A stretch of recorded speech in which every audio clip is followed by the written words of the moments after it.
Greetings to everyone again after a probably 6-year long hiatus. This is not Scott Zahn, of course. This is Doug Fashing. And I wanted to restart this channel, reintroduce myself, explain why the hell that I started this thing several years ago and where it goes from here. I don't know how informational this will be. Hopefully it will be mildly entertaining. I will leave that up to you. I came to work for Wholesale Electric in 2002 at the location 7950 Deering in Canoga Park. I had come back to California after being away for about 15 years and having my career and life completely implode in Atlanta, Georgia. My background was as a computer bench tech back in the days when I was enlisted in the Air Force. I worked as a defense contractor for many years and went to college in Murfreesboro, Tennessee, amongst other places, and ended up in Georgia for a company called Scientific Atlanta and thought I had arrived. I'd got myself a house and clawed myself up to some level of middle-ish management, and things were good. And then it all imploded and it was all taken away from me. And I spent a lifetime trying to escape California, only to have to go back to California with my tail between my legs and a suitcase of old clothing and a beat-up pickup truck to go work for my dear uncle Ed Ratzlaff, who founded the company back in 1985. I did not want to be back in California. I sure as hell didn't want to be anywhere near Los Angeles. And I took to the wonderful world of electrical distribution like, I don't know, drinking battery acid. I had spent most of my career at that point in professional environments and wearing suits and things like that. And then all of a sudden I was working in a warehouse. My office was a windowless broom closet for the most part, where the servers lived. And all of my fellow employees were ex-Vietnam vets or ex-convicts for the most part, or a few ex-military that hadn't gone through Vietnam. Quite a few Marines, strangely enough. I couldn't get out of there fast enough. I have always said that electrical supply is where dreams go to die, being cynical. I met quite a few people that had grand delusions of what their future should be. A lot of starving artists that finally gave up starving. Quite a few semi-talented misfit musicians and actors, and we all had that thing in common, I guess, for a lot of us misfits, that this was not our career, this was not the thing, this was just the thing we were doing to pay the bills before the thing happened. Well, I'm fond of saying that be careful of what you do. Anything just temporary has a nasty habit of becoming permanent. My uncle hired me for a 2-week stint to just check his computers and see if anyone was stealing from him. And 2 weeks turned out to be almost 17 years, which either I continued to find ways of adding value, or I was so incredibly incompetent that I couldn't manage to finish 2 weeks worth of work. I'll leave that to your opinions. Once I finally settled down and removed the chip from my shoulder and pulled my head out of my ass a little bit, I actually learned to fit in with the cast of characters that you find in electrical distribution and actually enjoy myself. The idea that I used to wear a suit and tie at one point in my career is laughable now, as you can catch from me laughing. And I have to say that the job suited me. I was the IT manager of a small company of 53 employees or so. And I came to discover that IT manager did not mean information technology. It meant it. It, from the photocopier to the electric pencil sharpener to sometimes hot wiring forklifts. I was everything everywhere all at once. The only thing I didn't actually do was drive a delivery truck or sell products at the counter. And thank goodness for that. But you kind of get involved in all in a small company.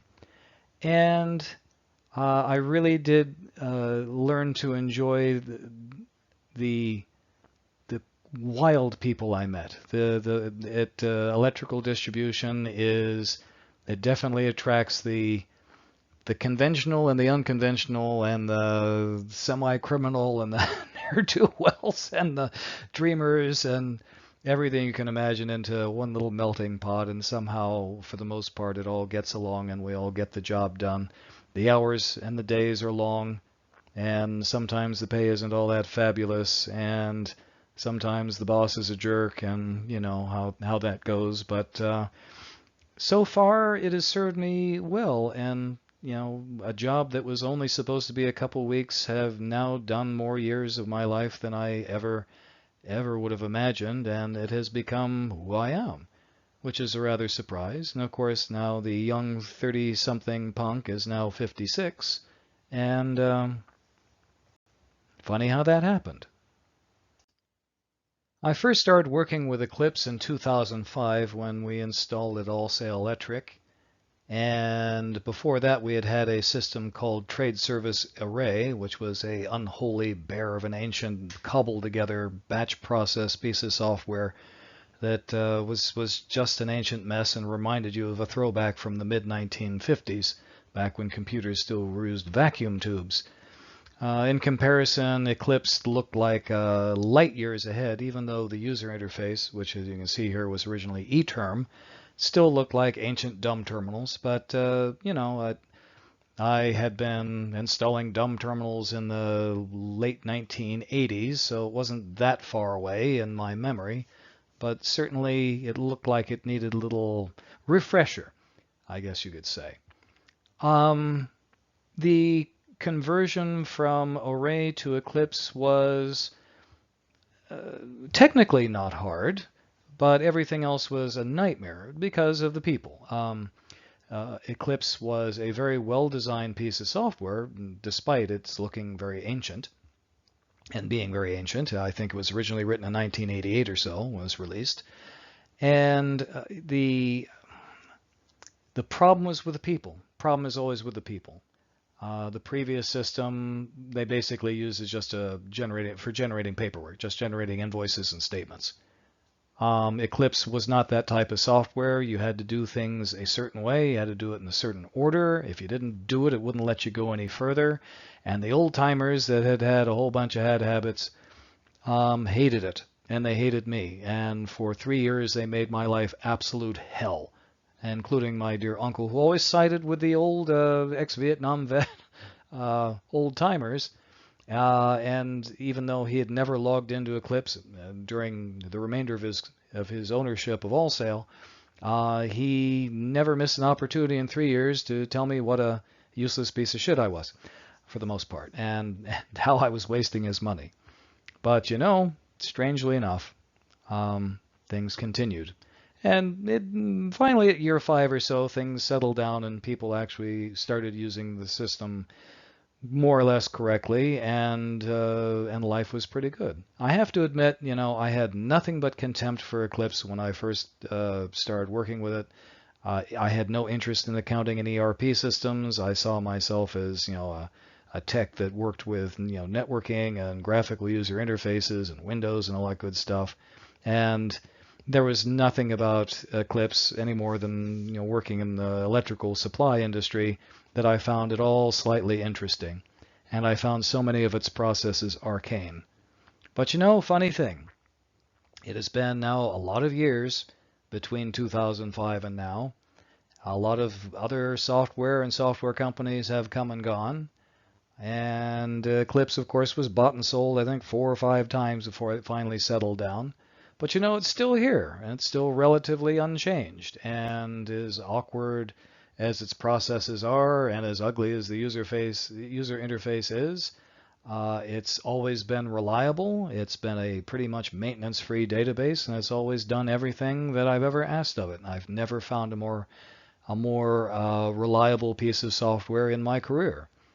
And this funny thing that I had nothing but contempt for, and tried to learn as little as possible for many years of my career, has turned out to be the thing that is what I do for a living.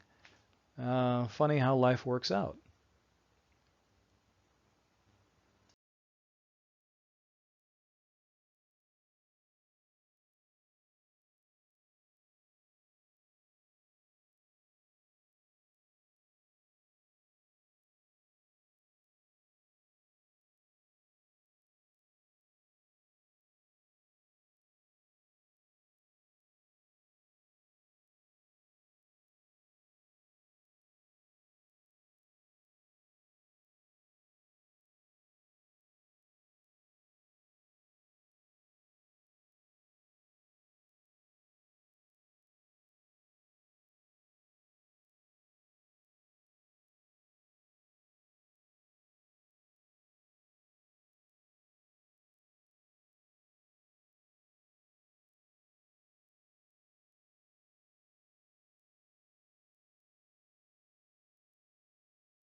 Of course, Eclipse eventually perfected the solar interface. It took them a while. It's still a bit outdated looking, but it does the trick pretty good. It has some advantages over the old eTerm and a lot of disadvantages over speed and performance. And there's a lot of places that still use eTerm, and there's a lot of people that swear by solar and wouldn't even know how to start an eTerm session. And that's fine. Eclipse is one of those really odd pieces of software that it has multiple interfaces. These are only two of several, actually, depending on how you interact with the system and what you're trying to do with it. And each one has got its own quirks and its own advantages.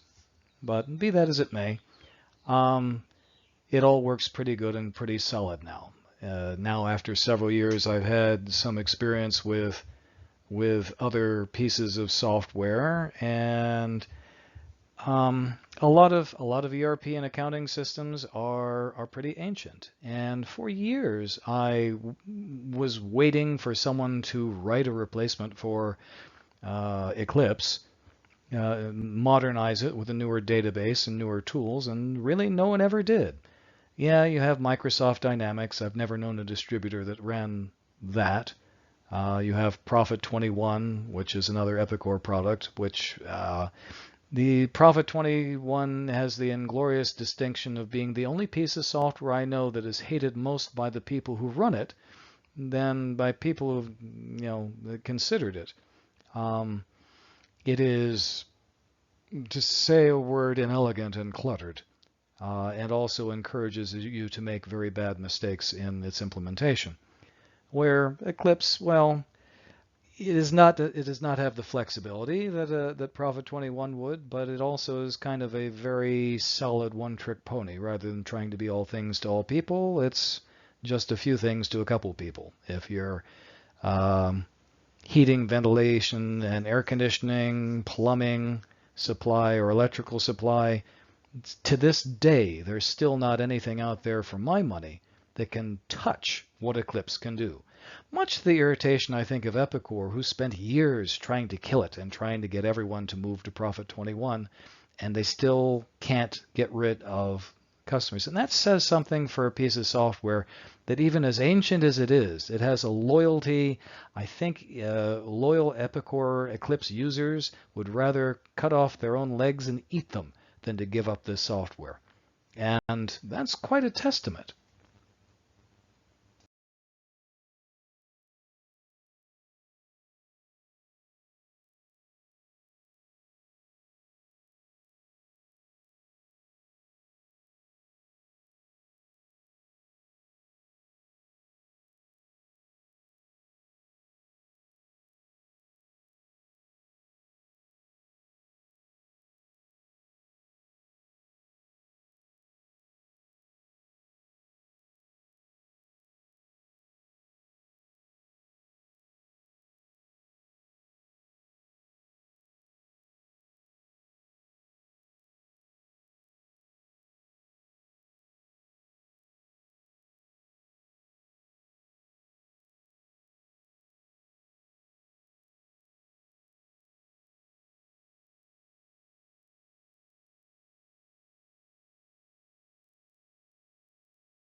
My career at Wholesale was relatively smooth, at least as smooth as any job can be, for several years under my uncle's navigation.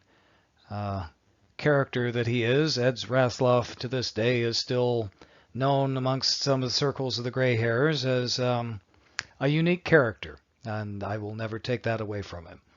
To say he was an easy man to work for, not exactly. he he and I went toe to toe on a lot of things, and strangely enough, since he signed the paychecks, he always won. He's now retired and 81 years old, and he still invites me to dinner where we have a wonderful meal, sip some scotch, and talk about the good old bad old days. And I I don't begrudge him his eccentricities. I understand where he was coming from a great deal more now than I did when I was a punk kid trying to tell him how he should run his company. But I still think I was right in a lot of ways. But be that as it may. Anyway, round about 2015, my uncle, whom we were all quite sure was going to die at his desk, sold the company out to Regency Lighting. These charming individuals here you see in the picture, the Regent Streets and the Goldstones, and I believe the CFO as well. And then the transition happened rather quickly. In typical order, the new buyers came in and told us how much they loved what we did at Wholesale and how they weren't going to change a thing and all that good stuff. And well, you've heard these stories before. I have no idea what their intents were or if they knew that they were not quite telling the truth when they said it. But needless to say, they changed absolutely everything during the course of time. Although having said that, mostly I enjoyed working for the Regent Streets. I found them to be very nice people. They treated me well despite the pissing contest my uncle got in with them during the sale and after the sale, and the fact that they were very religious people, and I am not in any degree whatsoever. They tolerated my eccentricities, and I think sometimes they actually enjoyed my company a little bit. They even though we were come to part ways later on, I feel that they treated me fairly well, and I wish them luck. I never understood how they managed their business or any of that, but then of course, me as an employee, they didn't owe me any explanations, and I wish them luck in their future endeavors. One thing of note, though, I should say, though, was they, when they bought Wholesale Electric, they had been on Profit 21 at that point as long as we'd been on Eclipse. And, even though they were a larger company, they had a staff of 18 IT people and I think 160 employees, where me, a staff of one person, running a system for 53 employees. And a lot of the reason why I was able to do that was because they were on Profit 21 and I was on Eclipse.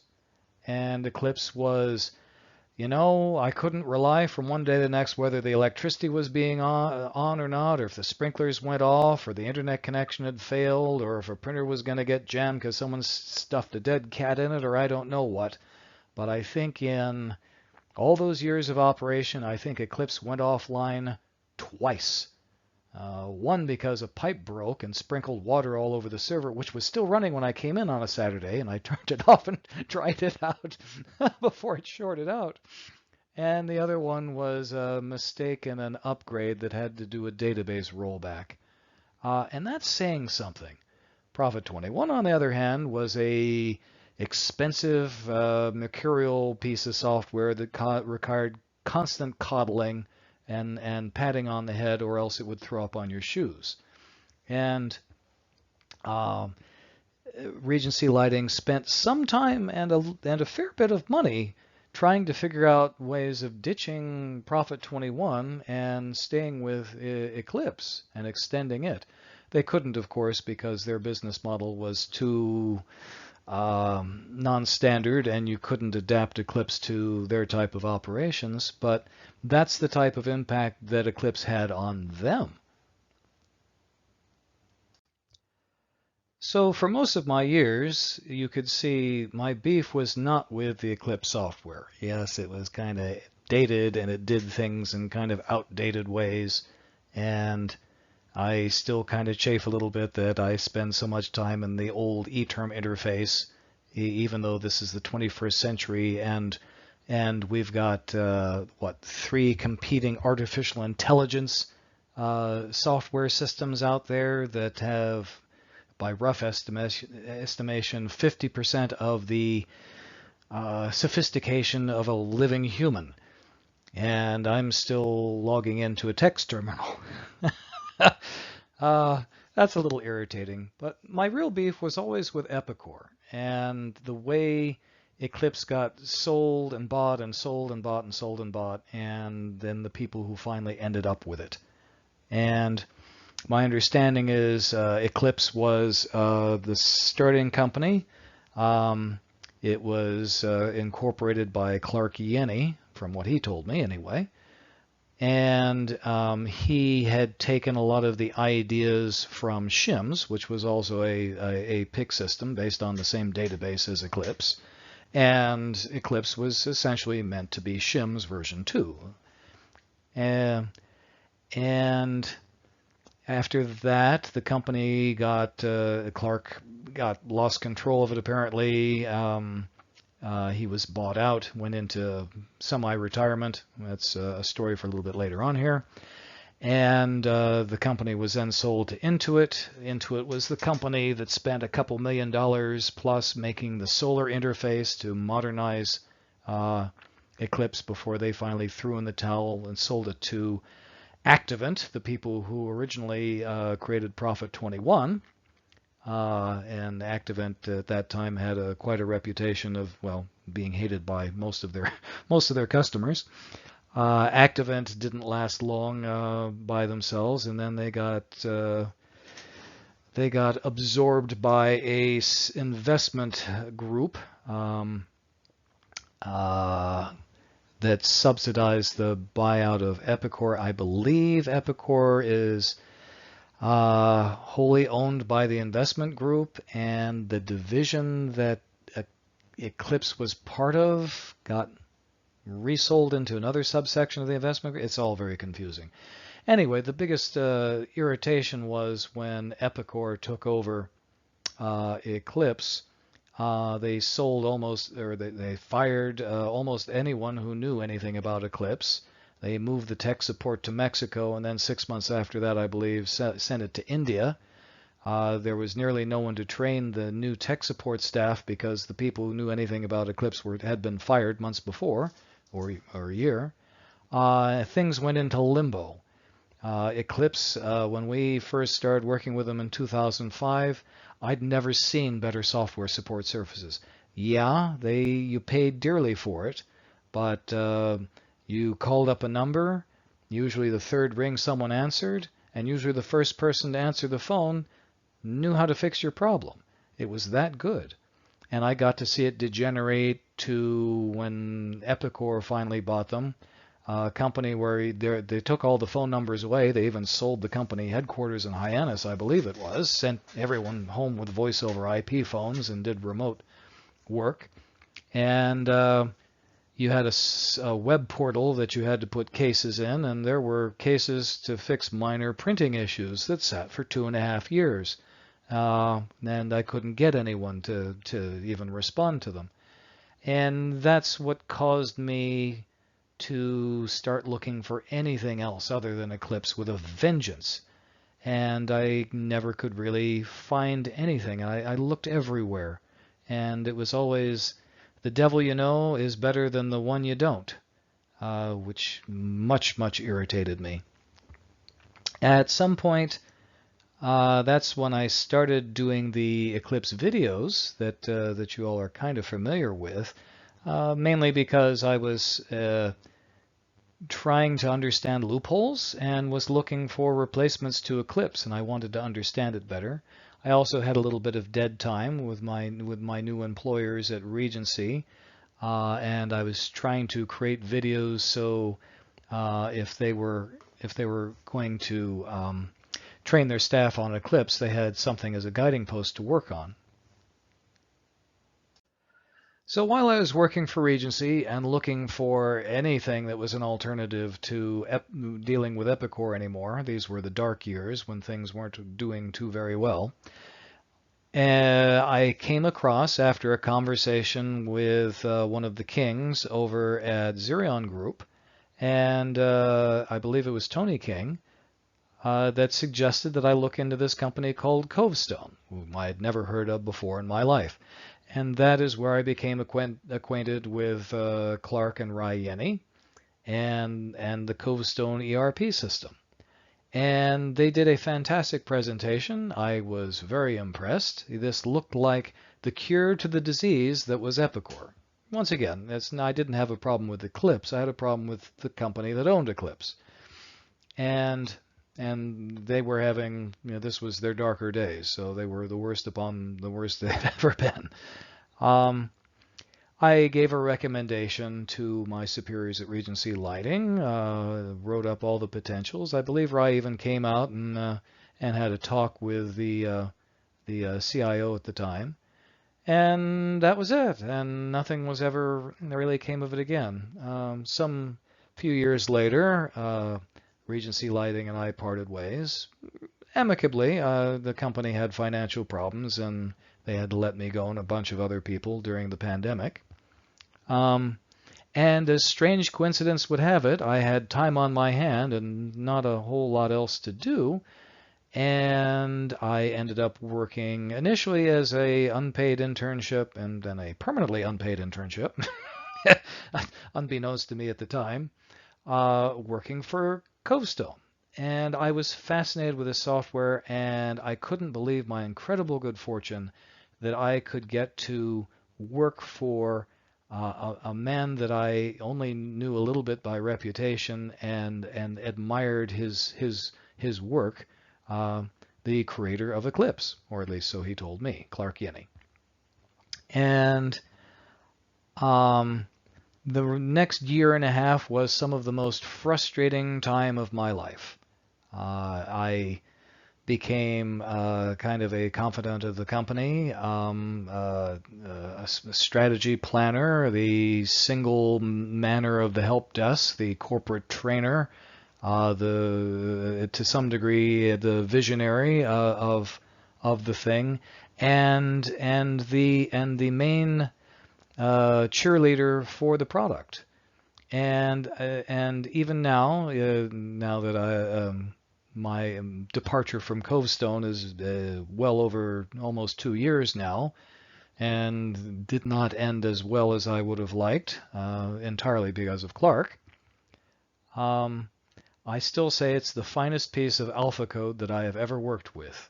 It was visionary, and the architecture and the initial ideas behind it were exactly what was needed. This was Shim's version 3 or Eclipse version 2. Everything that Eclipse should have became had it continued to evolve as a product. The only problem, and it was a big one, was, well, to put it bluntly, Clark. Clark is got to be one of the most hard-headed people I've ever worked with. No, I take that back. He is the most hard-headed person I have ever worked with in my life. And of course, that's just not just me. That's his customers, his employees, his sons. He is a brilliant man. But he is, to say he's got some less than endearing quirks would be the understatement. He comes across as being incredibly principled, but incredibly arrogant. There is only one way to do things. He will not entertain any other way, any other suggestions. He is always right. And the biggest problem with the Covestone software was the design was brilliant, but Clark was unable to train any other programmers to extend his code.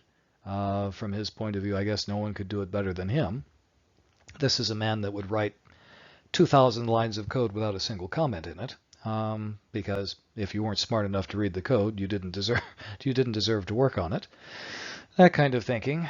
The software was a fantastic proof of concept, but not for production. It literally needed to be completely rewritten and debugged to be reliable. It was so infuriating because 3 times out of 4 it worked beautifully.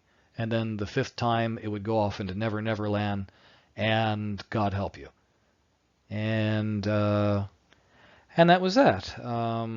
I parted ways with Covestone. I never wanted to. To this day, I still wish I could figure out some way of making it work, but Clark does not find me particularly clever or interesting, and I doubt I would ever hear from him again.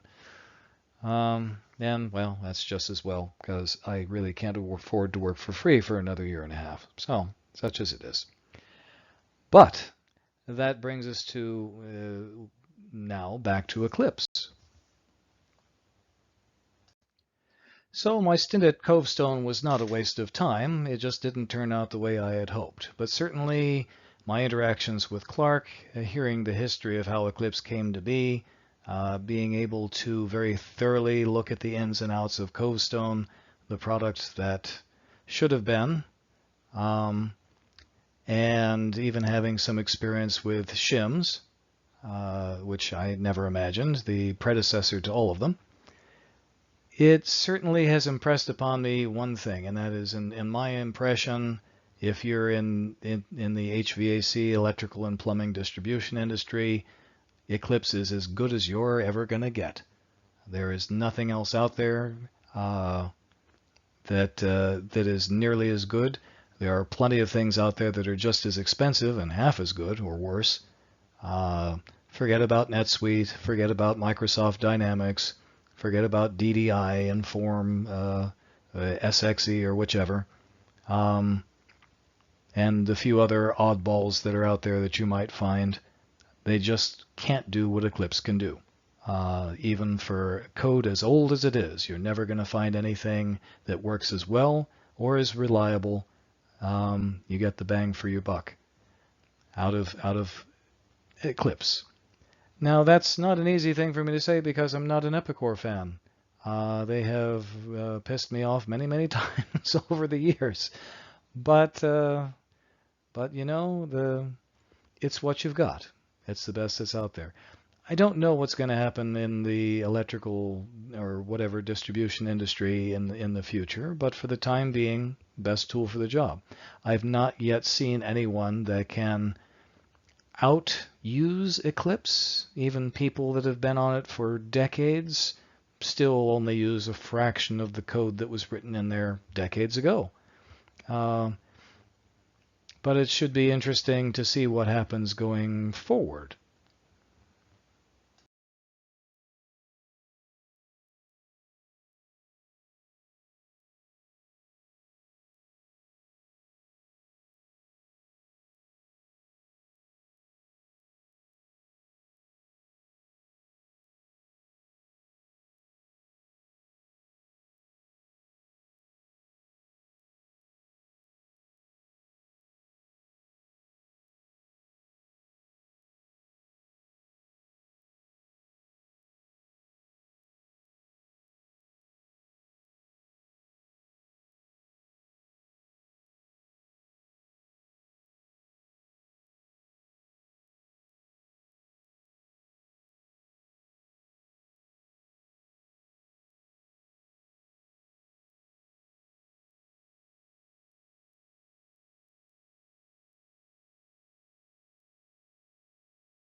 So going forward, if you're an Eclipse user and you think you're going to find the grass is greener on the other side, forget it. You're being stupid.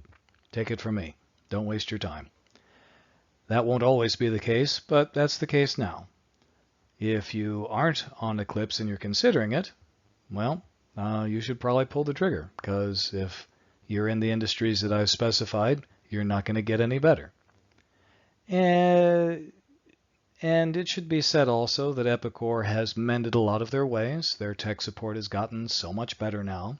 They're still a bit pricey for code that was, paid for decades ago, but they do a pretty good job of supporting it now. And if you're in the industry, odds are you're going to have a few employees on your staff that have worked other places and have been familiar with Eclipse, which makes the transition a little bit better. There will be other platforms eventually that come into being. The software as a service, cloud, a la carte software systems that are coming into being, I suspect, are probably what the future is going to look like. Acumatica and Odoo are examples of that type of software, although neither one is one that I would consider even a fraction of the sophistication that Eclipse is currently. They may get there in time because they're evolving very, very fast. The bigger question is, of course, is the industry itself. The distribution industry continues to consolidate. The small independents get eaten up and consolidated, and branches get to shut down and such. But we're seeing that in every industry these days. For years, I have decreed the death of the distribution industry, that the Amazon effect or the Home Depot effect or something would clobber that. And honestly, in a lot of ways, I'm not sure why it hasn't. I work with a small distributor now in Santa Ana, and so many of the things that we sell, you can also get them at Home Depot, quite often at the same price or a little cheaper. Might not be as many of them. You can get a lot of them online, and the prices are about the same. I don't know how the small independents continue to survive. Certainly, the industry continues to change. The margins get smaller. The competitors get fiercer. The quality of service that the customers expect gets higher and higher. But I do know one thing for sure, which is it's not dead. And in the world that's coming, a lot of other things that I was sure wouldn't die have, or look like they're going to, and a lot of things that should have died won't. I kind of think of like, the automobile was invented. There's still people out there that make a good living shoeing horses. And I think there's, at last count, there's more horses in existence now than there were back when they were the primary transportation. What do you make of that? Things change, the utility of things change. Despite the fact that Walmarts and discount grocery outlets and Vons and Ralphs are everywhere, you can still find a corner grocery store that caters to the few blocks that are around it. They don't have much for selection. Their prices aren't great. They're a little grungy and unkempt, and strangely enough, year after year, they're still there, while entire strip malls shut down. There seems to be a certain way of doing things that people prefer, and also, the people that are doing the work nowadays have changed. And if you're an immigrant from South America and you speak no English whatsoever, and you need to go pick up a few parts, it's very, very hard to get the quality of service that you're going to get from Home Depot. And it's very, very hard to order something on your cell phone online. So I suspect there's always going to be a need for the smaller electrical distributors. They'll never die entirely. But that doesn't mean that things don't change. You've got to figure out ways of doing more with less. And that means modernizing your facilities, doing the silly things like actually, cycle counts and inventory, and being more aggressive with your pricing, and cleaning up your stuff, and making sure your bin locations are accurate, and employing things that reduce paper and reduce man hours, and being much more clever with your deliveries and drivers and all that good stuff. And the few of you that do it will be around for a few decades more, I'm sure. The ones that don't do it, I'm sure don't have a whole lot longer. And that's where we are. And I continue to do the Epicor thing, and I run a small consulting company, and odds are that I will probably be doing that the remainder of my life. Not what I intended, but, the universe has a sense of humor, I guess. And anyway, I expect to be doing many more videos on this channel, and be much more aggressive with rolling them out, so you shouldn't have to wait another 6 years. And let's all see where the world takes us. This has been Doug Fashing. Thank you for your attention.